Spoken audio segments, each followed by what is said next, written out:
Episode 19, The Paradox.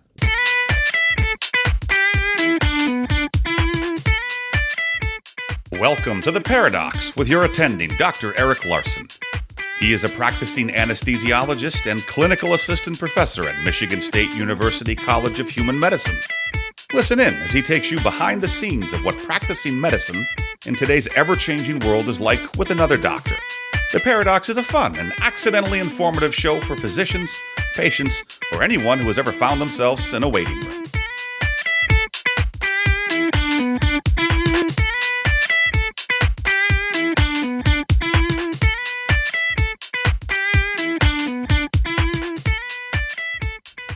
Welcome to The Paradox. I'm your host, Dr. Eric Larson.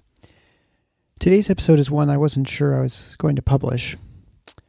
This is primarily because when I was getting ready to do the final editing in the introductory piece, I had not quite finished it. Just couldn't quite get it right. So I usually put these out on Tuesdays. And on Wednesday, I thought I could finish it after a family outing. That Wednesday, which was August 15th, 2018,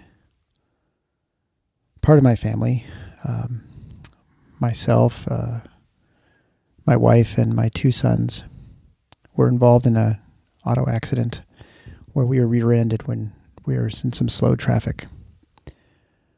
My 14-year-old son, Andy, died that evening, and I wasn't sure if I was going to continue on with this podcast. It certainly didn't seem very important. But it was important to Andy that I go viral. No matter how many times I'd tell him this is not the sort of podcast that goes viral. He would always ask me. And so I felt it's fitting that I continue on. I have this interview for episode 19. And then I have another interview that I had pre-recorded also for episode 20. And so I'll publish those in the next couple of weeks. I'm not sure what we'll do after that. At some point, I think my wife wants to come on and we'll do a paradox with the two docs in the family. Originally, I had planned that to being episode 25, which I actually hadn't told her about because she doesn't listen as regularly as most of you. But anyway, I'll talk a little bit more at the end of the episode if you want to hang around, and I'll give you a few more details. But for now, I'd like to talk about this episode, and this is episode 19, and this is with Dr. Gejendra Singh. So I apologize first to Dr. Singh for the delay in getting this episode out. It's obviously much later than I had anticipated. But it's a timely topic, and it's one that I think is very important, that whether you're in medicine or not, it's very important for you to know more about, and it's the big con. And that's deals with the certificate of need. And certificate of need is a law that exists in many states, in which case you have to have permission from the government to open medical facilities, either surgical centers, hospitals, laboratories. And it's obviously anti-competitive. It raises the prices, decreases the opportunities for patients to get testing or access to medications and to care. And so overall, it's not a very American free market sort of thing to do. And so we're going to talk about Dr. Singh, who is heroically, in many ways, taking on the system in the courts. And so we'll meet with him. He's from North Carolina, and we'll get the backstory during the episode. As I said, afterwards, when the episode's done, when I usually do the outtakes, I'll talk a little bit more about Andy. I'd encourage you to go to The Paradox, that's paradocs.com/019 for the show notes page, which will have links for Dr. Singh and other things we discussed during the show. I'd like to thank Dan Kalkoff. Shout out to him as he became a new patron to the show, even with all that's going on with my family. So special thanks to you and to the other patrons for the show, and your support has been tremendous during this time in my family. And I'd like to thank all those who are subscribed and are listening for hanging in there and making it through the delays for the last couple weeks. Please feel free to share the show. Maybe this one's a little somber beginning. I apologize for that. But it's a very good, informative show. Again, I'll talk about more at the end of the show, and then episode 20, and then I don't know what's going to be planned for after that, but I'll find some other subjects on things because there's so much in medicine to talk about that need to be addressed. And so I'm sure we'll find more. But for now, enjoy the show with Dr. Gejendra Singh on Certificate of Need. Well, this is Eric Larson. I'm here with my new friend, Dr. Gajendra Singh, who's a general surgeon out in North Carolina. And he opened his own imaging center called the Forsyth Imaging Center. And today we're going to talk about the big con. And it's not some con that anyone's running, but it's one that's happening in North Carolina right now and is actually present in most states in the country, including my home state here of Michigan. But Dr. Singh has taken it on, decided to take the system on. And so we're going to find out his story. And first of all, welcome to the show. Hi, Dr. Larson. Thanks for inviting me. My name is Dr. Gajendra Singh. And as you said, I'm a general and hepatobiliary surgeon in Winston-Salem, North Carolina. It's about an hour from Raleigh and an hour from Charlotte. So I've been here since 2011. And I do a lot of general and hepatobiliary cancer surgery and have patients, they need imaging quite frequently. So I've been hearing for many, many years that how expensive the imaging is. They go to emergency room and end up with a $10,000 or $20,000 bill for a simple visit. And I have personal family experience like that, where I was present myself. And they say they have a small job and make about $2,000 a month or $15 a month, and they end up with these big bills. I had my personal experience last year where they asked me about $1,200 for my own ultrasound. And that day I decided that I was going to open an imaging center to help out the community. Right. And so to kind of sum up the story, I guess, is really one of the large expenses in healthcare right now is imaging. And Right. One of the large reasons imaging is so expensive is because it's often tied to a hospital system or healthcare system, and they can sort of charge whatever they want. And so what you decide to do is to help these people out, and obviously recognize there's a huge need for imaging and quality imaging done by qualified people.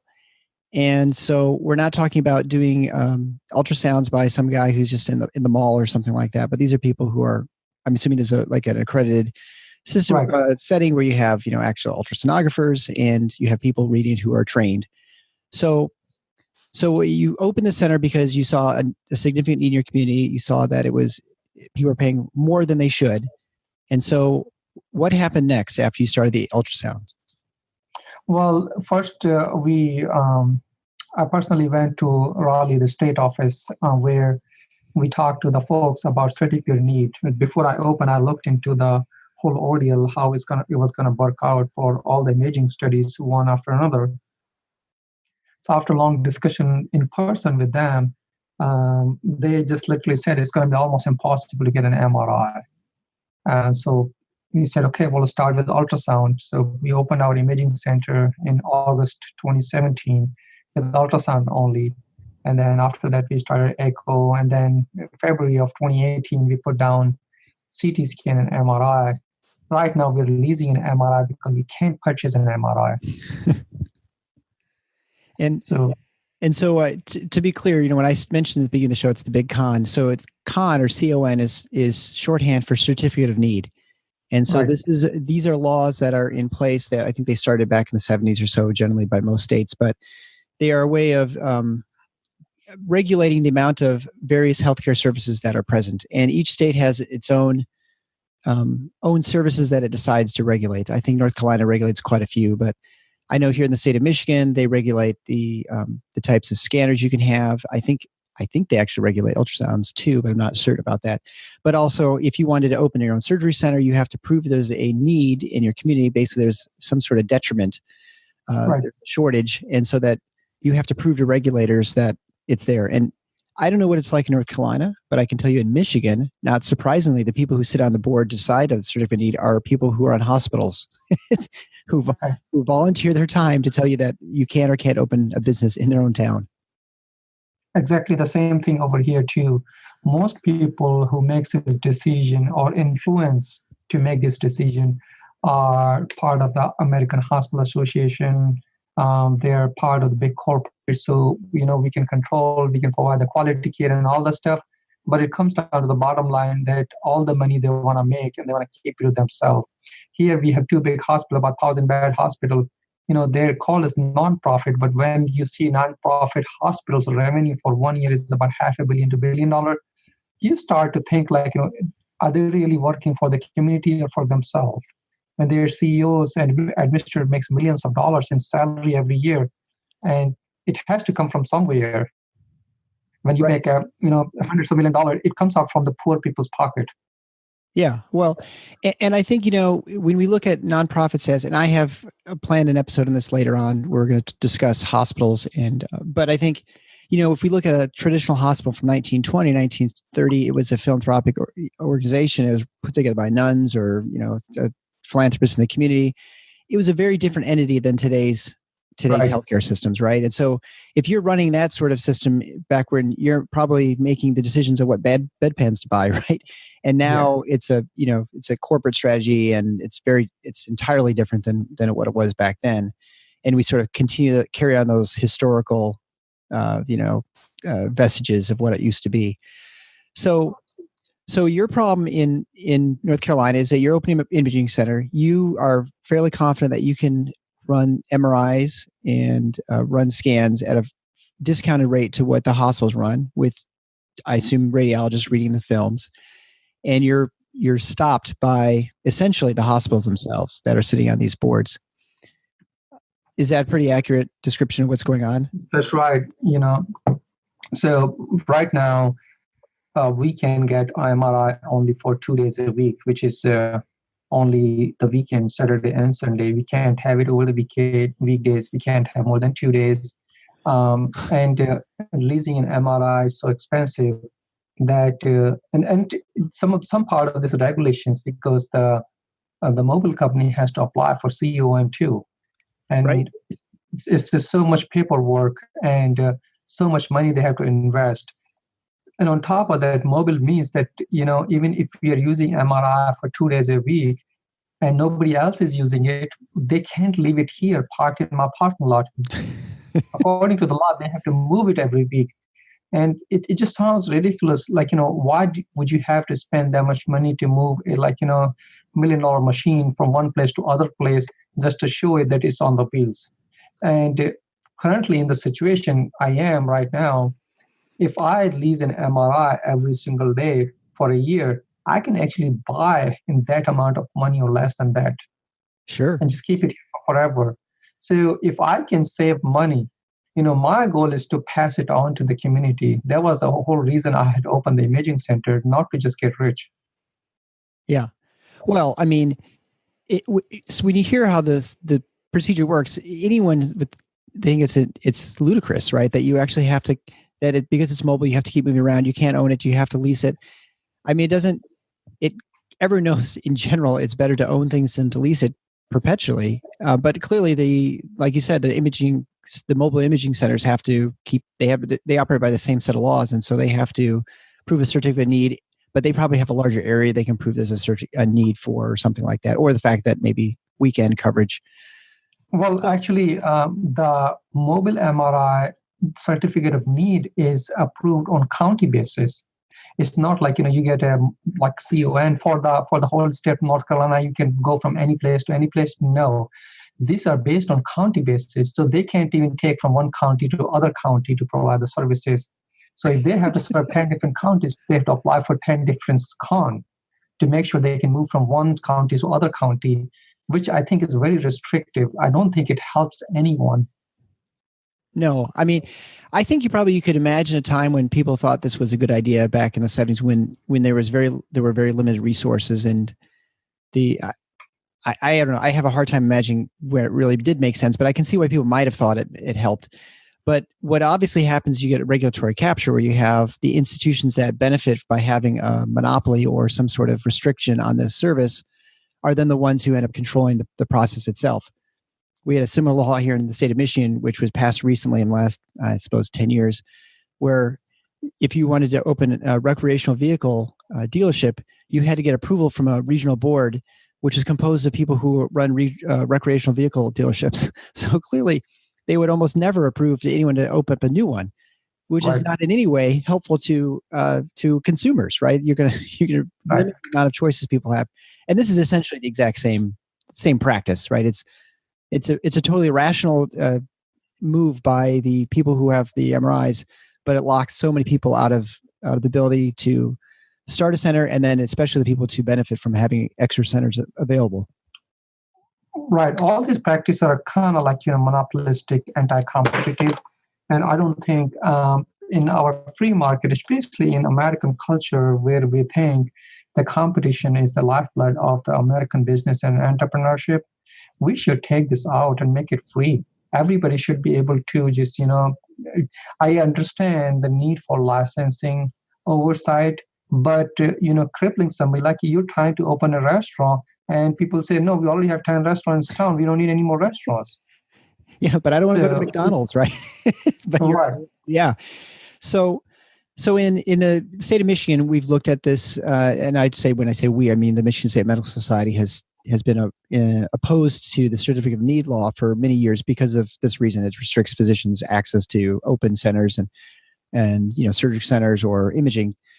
But they've always used the legislative process to try and fix this. So your solution is not a legislative fix. What are you doing? Well, there's several steps. Every year, somebody tries to, for the last many years, somebody tries to bring it down in legislation, but it's always contested and always, thrown out the window. Right. So that's not possible. As you know, you have a lot of knowledge about the Crown Law. So it was enacted by the federal government and then later adopted by the state governments.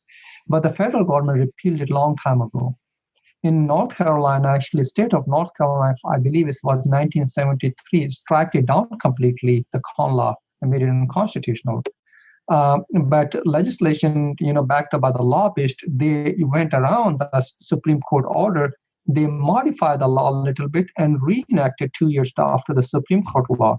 Yeah. So what we think, if Supreme Court was in favor of the public in 70s, then today's market is much worse than the 70s market. Financially, we are in a worse shape.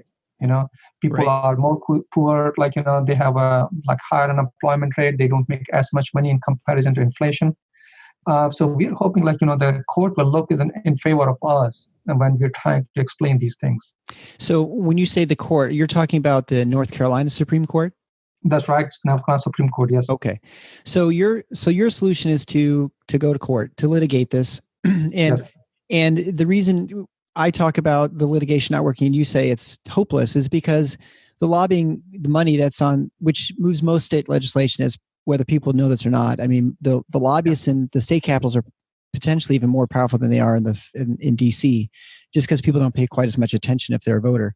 And so you have huge lobbying money, which comes from the hospital administrations, from the insurance companies, and I guess those are the large ones when it comes to healthcare. And the specialty societies and medical societies generally don't have as much money behind them. And so when legislation comes up, unless there's some groundswell of public support, which there generally is not for something like this because it's such a specialized piece of legislation, it never goes anywhere, right? And so your way is obviously to just bypass that entire process and say we're just going to fix this in the courts by making an economic liberty issue out of it. Yeah, because if you're trying to get this through legislation, you're trying to ask the hospital people who are lobbyists and back up, like you said, the legislation, and they spend tens of $millions. You're asking them to give up their right and money, and who would do that? Nobody does that. Right. So, the other thing to do is just go fight it and just take it down. Don't even talk to these people. What we are hoping, with our, I think what I started is kind of stirred quite a bit here locally and national level. So we are hoping, we can pursue, a lot of legislative people who may be in the favor of the community and who have tried to, repeal the online legislation, can back us up and stand in the, Congress or Assembly or state Senate level, wherever, and say hey, listen, enough is enough, and we got to get rid of this thing. Right. And time will tell. Sure. And when it comes to litigation, it's not obviously a very quick process, although, I guess you could argue legislation is oftentimes not quick either. So you're probably not doing this all on your own. And in fact, I know you're not. So who did you find to help you litigate this sort of case? Because this is a pretty, to try and find a law firm to do this that's not associated with any sort of hospital system was probably almost impossible. So what did you do to try and get around that problem? Institute for Justice, they are very knowledgeable, they're very smart, and they have resources. So we've been working together for several months, like from the beginning of the year or a little before that. And we've been talking and going over all the facts and data and everything. So they have done their homework. They have worked very hard, and I would say that, their attorneys are very smart. They have looked like they've gone back as far as common law, started, and looked at it all the loopholes and state and federal level and everything. Right. And when we saw it, they say no, we'll back it up and we'll do it. And they are the one, they're doing all the work. Right. And so the Institute for Justice is, I guess you'd say, an ideological sort of think tank litigation out of DC. Right. And they're nonprofit. Right. Nonprofit. In full disclosure, I've actually contributed to the Institute for Justice. I've supported that financially almost since I started practicing here in out of residency. So I'm very familiar with their work. And their strategy generally is to try and shift the laws in a couple states and either have the state legislature realize that the writing's on the wall and try and adjust their laws, or once they are victorious in a couple states and they say they can go to the other states and say, see what's happened in North Carolina or Louisiana or whatever. We'll take you to court, but you obviously are going to lose, right? And so that's their way of sort of moving this policy and opening up more economic freedom for everybody, right. Not just physicians. How did you find them, or did you find them, or did they find you? No, I reached out to them. Okay, so you just did like a Google search, or had you heard of them before? No, my partner is actually out of DC. He grew up in DC area. So he is very well aware of them, So he said, we were talking about this thing one day, and he said, why don't you reach out to them? I said, okay, So I had sent an email, and I got a reply back, I think in a couple of days, from one of the attorneys. And since then we started talking, and then they've been very nice. They're very friendly. And I can tell you that that they are smart. They are not your average attorney sitting in a little small court. They are very smart. They know what they're talking about. they do their homework before they make a phone call. And for those who are attorneys listening, we do think some of you are smart too. So no, I'm not saying the attorneys are not smart. But you know what I mean, yes, they're very good at this type of. They're very good what they do, and they're very knowledgeable, and they have resources and everything. If you go to small town attorney and ask somebody to do this thing, it needs a lot of work. Oh yeah, and I think small attorney or a small group is very difficult to handle because it's a very complex issue. Right, and when I talk to other people who have issues with a large company or something, most of these companies have a number of the large law firms on retainer in the area. And so it's oftentimes very hard to find a law group that's good, that's not in some way affiliated with the organization. I think that's somewhat intentional. And so that makes it, more difficult for someone to bring suit against if you're just kind of a small fish in a big, in a big pond. And what's the timetable for this? I mean, obviously you're in the discovery phase right now, sort of the planning stage. Is the suit's been filed? Is that correct? Right. So the state knows it's coming, and you're suing the state of North Carolina. Right.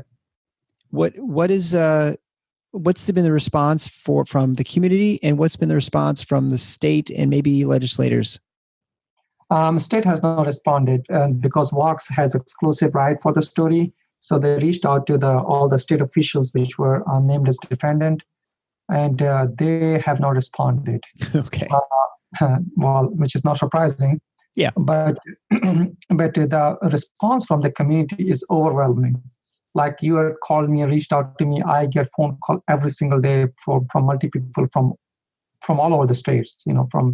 I've sort of gotten so many phone calls about these things, and they are actually, some of them said we've been watching this thing and we've been thinking about it, but you are the one who stepped up and just try to do something about it rather than just talking about this thing. So, somebody's got to do something about it. Yeah. Well, I mean, that's how all big changes happen. Right. So as a physicians, as as a community, as patients, and as people and public, they are very well supportive of what we are trying to do. Do you find, I mean, obviously I'm not in the state, so they're probably getting support from out of state as well. When you say the community supports you, are you talking about the entire state? You getting calls from all over the state, or is it pretty much just like your county or people who have accessed your No, center? it's all over the state. Yeah. I just got a call from one of the doctors this afternoon, and great. she's out of Raleigh. She's like several counties away. So she called and says, like, hey, I just wanted to congratulate you on what you're trying to do, and we got your back. That's amazing. That's so great. And so have you had any of the state legislators, the senators or reps contact you to try and sort of piggyback if they sense there's momentum behind this? Not yet. Okay. And usually, like, when somebody tries to contact me like that, I usually, refer them to the attorneys. Oh, okay. Make sure, sure. If anybody calls me for an interview or something, I just want to make sure the media team at IJ is okay and the attorneys are okay. Because sometimes some people pretend to be journalists or reporter, and I don't know everyone who is legit and reputable and who's not. Right. Well, and this is not your business, right? Right. So your business is just to operate and take care of patients, and then your other ways to run the center to try and take care of patients as well. So you're obviously not a specialist in dealing with the media. I'm certainly not either. Right. So, so the timetable right now, what is IJ? What are they suggesting that the length of time this is going to take to play out? We don't have any exact timetable right now because we have not even gotten a response from the state, from legislation. So it's like, it's just only been a week since we filed the lawsuit. Oh, yeah. It's too early to say, like, what the timetable is going to be because, in legal issues, it can take many years. There's no way to know. It's going to take 6 months or 6 years or 60 years. So for the time being, at least, you're able to sort of limp along with your surgery. Well, I mean, I guess you were successful with your imaging as from an ultrasonography standpoint. It was the addition of the more complicated scanners, the MRIs and CTs. Right. We do everything. We do ultrasound, echo, X-ray, CT scan, MRI. So we are full service except mammogram. So mammogram is for the future, but right now, besides that, we have all the modalities, and we are open 7 days a week. And what's interesting, and we talked about right before we came on too, that obviously you're an independent surgeon. You're not part of it because no one could open their own center if they were employed by a healthcare system. I can't imagine. And then, nor would they embark upon this strategy to basically take on their employers. I mean, that would never be allowed. How long have you been independent in that area? And do you think this is something that's important for physicians to consider when they're looking at employment options? I've been independent since 2012. I've been on my own. I had a partner join me last year, so now we are two. But we are not part of any corporation, any healthcare system, so we can make our own decision. Being independent is not easy because the big corporation and hospital system try to run you out of the business. They try to provide the roadblocks in every single essence, they can to, so you cannot survive financially. So healthcare system, especially here, I don't know how it is going in Michigan or other state, but it has become like a cutthroat business over here. It's like, big corporation trying to run everybody else out of business. Mm-hmm. Their mentality is like, either you're with us or just, without us. So if you're going to stay in town, you join us or you leave town. And they try to put all the roadblocks they can, possibly, so you're not successful in your practice and financially and all this stuff. They try to drive away the patients from your practice. Their primary care doctor, like, I'm a specialist. So they try not to let their primary care doctor send any referrals to me. They try not to send their patients to my imaging center. They're trying to restrict everything so they can keep this monopolistic practice. Sure. I mean, so they're basically doing everything they can to protect their market share when it comes to imaging because it's very lucrative.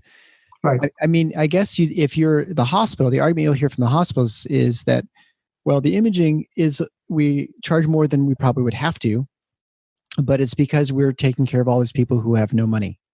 all the, all this free care we're providing, that this is a way for us to make up our margin.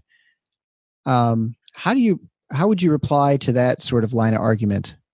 I have, it came out in one of the meetings. One of the hospital administrators says, well, 1 year we wrote off $80 million in the charity care or poor people. So that's a lot of money, $80 million.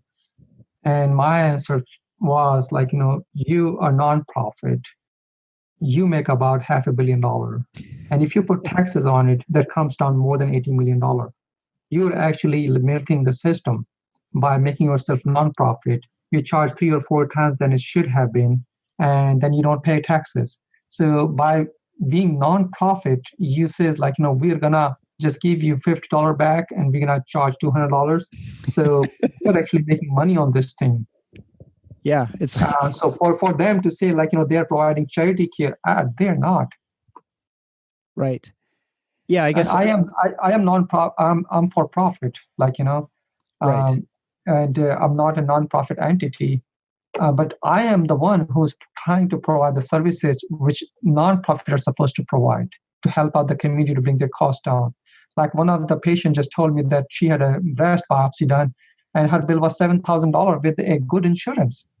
Yeah, which is a ridiculous amount of money, because we can do the same biopsy in our center if we need to for $500. Yeah. Well, it's interesting. I mean, I think I've talked to a number of other people on previous episodes, and you are seeing, because of the increase in the deductibles that patients are now carrying and the large premiums they pay, you are turning what previously were not discernible shoppers of healthcare services into people who are very careful about at least looking at prices, which before, no one really paid any attention. They'd have their $50 copay and they just go and do whatever. But now with HSAs, certainly partly, and then, but with the large deductibles, now people realize that I'm not going to hit my deductible anyway. So I better make sure I spend $500 versus the $4,000 for an imaging or a test of some sort. And so you've been open, I guess, just for a year now, right? So right. How's your business been? Have you noticed a big change in people coming to your center? In the beginning, our model was cash only. We didn't take any insurance. But slowly the word got out, and then people started knowing. We started getting phone calls from all the patients with high deductibles and all the insurance companies. So finally we kind of caved in, and I said, okay, we'll take because our phone was ringing more for getting the insurance than phone was ringing to get an appointment.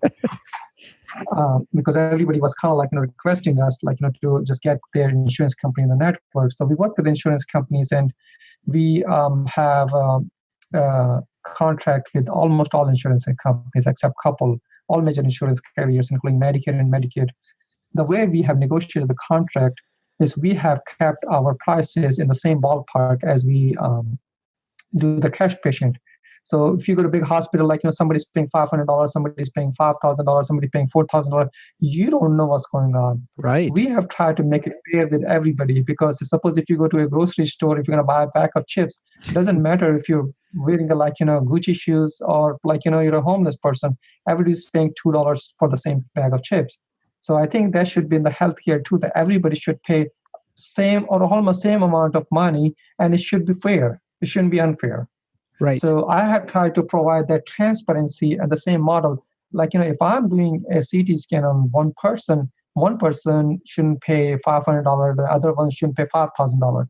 It could be $500, $475, $525, which is the same ballpark, but it's not ridiculously different. Rather, if you have insurance, you don't have insurance. It should be fair with everyone if you have insurance, because I have an insurance and I pay approximately $20,000 a year to cover my family, but we barely use $4,000. Right. Right. So that's very interesting. So you have pretty much negotiated the prices with you just tell the insurance company how much you charge. Have you found that the insurance companies have encouraged their patients to use your center versus some of the local hospital systems, since it's so much less expensive? Or do you find yes, they do. They do. We are a priority imaging center for almost all insurance companies in this area. Interesting. Do you have insurance companies that are affiliated with the healthcare systems there in where you are? No, there's only one which is affiliated with one healthcare system, and we have not had any contact with them yet. I'm sure you haven't, since they want to drive all the business to their healthcare system. Right. Well, it's very interesting. In the beginning, it was interesting when I talked to the big insurance carrier in the market, and I had to sit down with them and actually explain it to them, like how much money you're spending and how much money I can save you. And this kind of like it was eye-opening for them too. They didn't realize that because they deal with a big hospital, big corporation. It's like $1 billion company talking $1 billion company.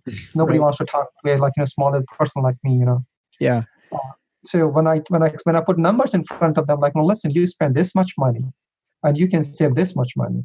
They say, oh, you're right. We'll work with you. That's very interesting. And so that obviously you had to incur a little bit extra overhead because now you're dealing with coding and billing for insurance. And so, but for you, it's worth with the extra volume that you gather, it's worth the extra expense of having a few extra people, right? I believe so. For it has been challenging because I didn't do it for getting rich or making money. So I put my prices rock bottom.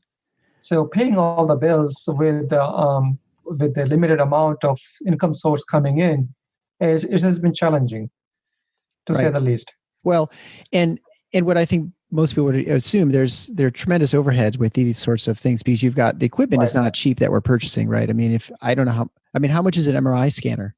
Like just a standard, like they all varies, depends what you want to buy. Like it's a brand new MRI scanner, it's about $2 to $3 million. Yeah, right. So I'm guessing you don't have $2-3 million in your pocket, burning a hole in your pocket, and so you're taking out loans, and so there's quite a bit of risk involved in that sort of thing. Yes. And so and you've also got to find radiologists. And how did you find the radiologists to help read your films? Well, I talked to several groups throughout the country, so we do teleradiology. And that's what most of the hospitals do these days. They have teleradiology group, only bigger hospital employs their own radiologists. Most of the medium or small size hospital just, send it out. Right. So I talked to several people and several different radiology group. And I said, this is what I'm trying to do. Like, who's interested in being part of this thing? And one of the radiology groups said, like, we're interested. We like the way you're working, and we're willing to work with you. And so that's how we have been able to do it. So, and then one last question about the imaging.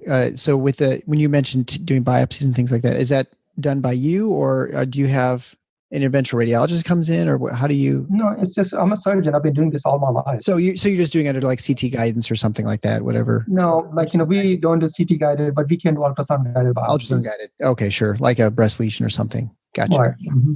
Okay. Well, is there anything else you'd like to add, or anything else to the story that we missed? No, we didn't miss anything in the story, but I have been asking all the people who is reaching out to me to pass a message from my side to the community. My one goal is to raise awareness in the community. The healthcare field is so restrictive and secretive that people don't know what is going on inside. The people do not know that they have a right to choose their healthcare and choose the option. When you go buy a TV, you can look at Best Buy, Walmart, Sam's Club, Target, Amazon. For the same TV, you can save $50. But when it comes down to the healthcare, people spend $5,000 or $10,000, but they don't look at it like that we have options, right, or we can go somewhere else and look for it. Most people don't even know that they can do this thing. They're afraid that their doctor is going to get mad if I ask to go somewhere else. They get the prescription and they just go where they're told to, and then they suffer. They pay a lot of money. My plea to all the media people out there is to raise awareness in the community that they have a right legally to pick their own place where they want their care to be done, regardless if it is surgery, imaging, or anything else. And they should shop around like they shop around for anything else. You're buying a shirt, you look at 2 different stores, which one is selling it as cheap? You're doing Christmas shopping, you try to look where is it cheaper, the Christmas tree. Why not do for the imaging and surgery, as long as they are reputable, as long as you can trust them? The most states have very strict licensing requirements. So opening a fake shop in America is very difficult. It's almost impossible. So anyone who is able to open a surgery center or a hospital or imaging center is probably reputable, probably got a license to attach to that thing. Right. So they should go out and try to help themselves by educating that we can shop around and look for the better pricing. And ultimately, this will bring the pricing down. Since I have opened my imaging center, the other imaging center in the town dropped their prices already. Interesting. Well, I mean, not surprising, I guess. That's how the market usually works, right? Right. Well, their goal and motto is to run me out of the business. So they're trying to bring the prices down to my level, but they can't do that because somebody has to make millions of dollars and overhead.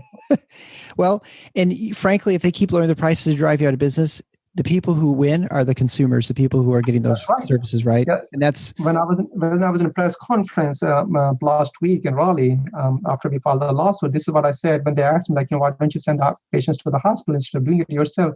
I said I would be happy to do that. I wouldn't have to open even an imaging center if they were doing the right thing. Right. If they started doing the right thing, then I don't have to run my imaging center. But the problem is they're not doing the right thing. It's not justified that they're charging so much money. It's more money than people can afford or make it. Like a lot of people don't even make $2,000 or $3,000 a month. Sure. Oh yeah. I mean, these are very expensive tests. We're not talking about just a month's supply of generic medication, right? These are expensive procedures. Right. So if people want to support what you're doing, how would they best do that besides just spreading the word? Well, the one thing they can do, they can write a letter to me. And what Institute for Justice has said, if you can get public support and letters from them, they said collect all of them in their experience, their pricing list, which they have paid, any receipts, any testimonials, a letter in support. They collect all of them so we can take all that to the court and show it to the judge. Listen, what public is saying. We are saying the same thing, that we need to help this community. And I think that would have a lot of weight when we go through the trial and everything. Sure. Well, Dr. Singh, best of luck in your lawsuit. I suspect with the IJ's track record that you'll be successful eventually and hopefully sooner rather than later. And best of luck again with your center, and that you can stay successful in the sense that you can keep the prices low for your patients. Great. Thanks very much. It was a pleasure talking to you.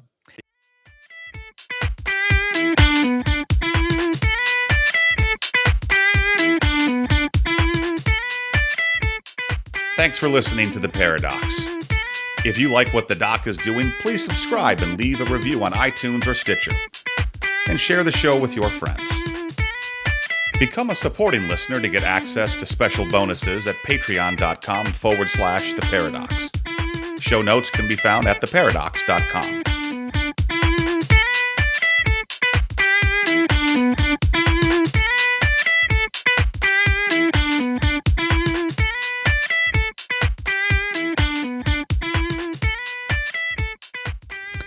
So for those of you who are interested in the night of the 15th, I have 3 children, which I'm not sure I've mentioned this. I've mentioned some other interviews and other podcasts, and then a foster son.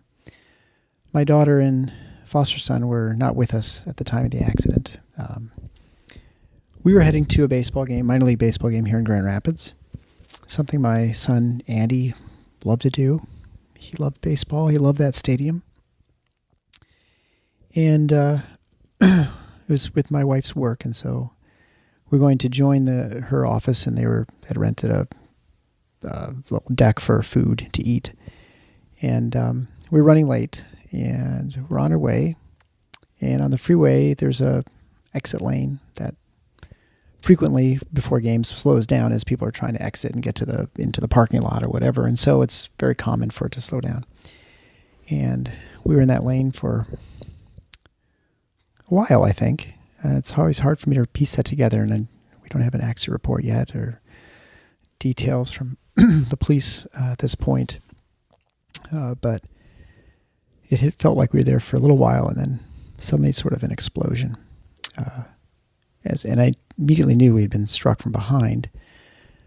Didn't see anything for a second. I think probably the airbags were deployed, and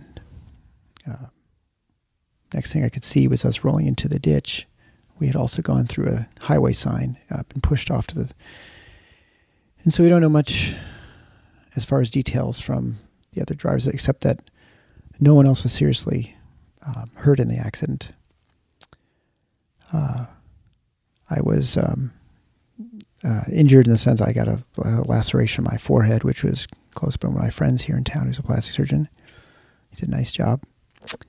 But my son Andy died instantly in the collision. He was at the impact point from our van on the right side. And Andy was a great kid. He's 14. He was a kid who sometimes struggled a little bit with self-doubt. And he played soccer. He was not great, but he had some of the best weeks of soccer in his life, and actually had made the high school soccer team and was selected a few days earlier as a starter, which, of course, he was super excited because he'd never been a starter in the club teams we played on before.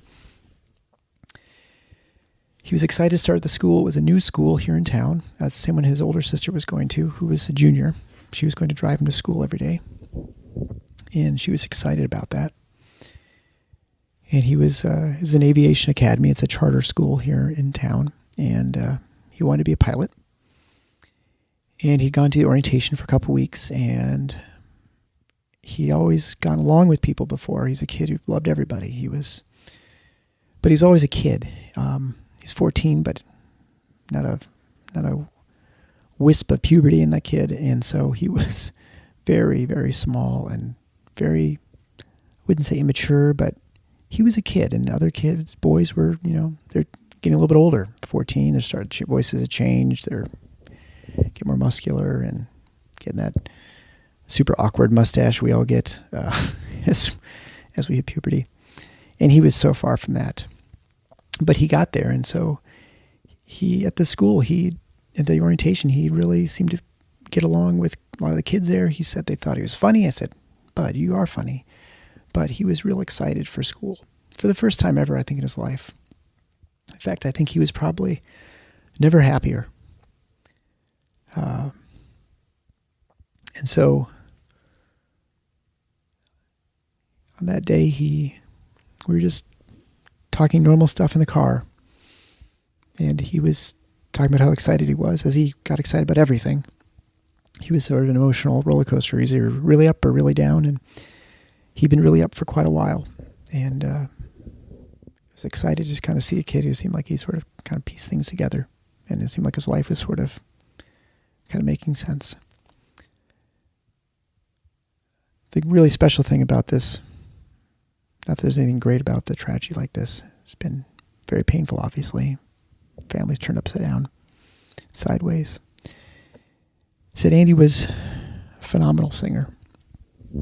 He got none of this from me because I am about as bad as one could be. I can hear. I don't know if I'm tone deaf technically because I can actually hear tones. I just can't produce anything. So I always joke that I've been banned in 3 churches from singing because of the stained glass windows. But he got the gift of song from his mom and was actually better than she was. He sang for the Grand Rapids Choir of Men and Boys. He excelled there. He was kind of always a squirmy kid. But what was interesting is when he was at the choir, and it's something I never really appreciated until he was gone, until looking at the videos and kind of thinking back on it.